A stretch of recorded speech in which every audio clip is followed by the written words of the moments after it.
التعليمات ديال صاحب الجلاله واضحه باش نواكبوا الشباب المغربي فيما يخص الابتكار، ولهذا هذا البرنامج اللي توقع اليوم ما بين الفيدراليه اللي كتواكب هاد لي ستارت ابور فيها 3 ديال المراحل في هذه الاتفاقيه. لا بري انكوباسيون قبل ما تنشأ الشركه، من بعد ملي كتنشأ الشركه باش يمكن هذا الشاب يتواكب من طرف الفيدراليه ومن طرف ماروك PME، واخيرا المرحله الثالثه وهو مواكبه الشباب باش يمكن لهم هاد الافكار ديالهم وهذا الابتكار ديالهم يوصل للمرحله ديال التصنيع.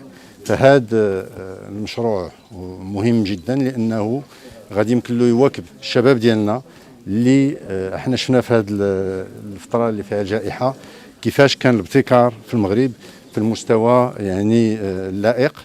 فاحنا كنحاولوا في هذا البرنامج اننا نواكبوا الشباب المغربي باش يوصل للمرتبه اللي صاحب الجلاله الله ينصره كيتمناه يوصل لها.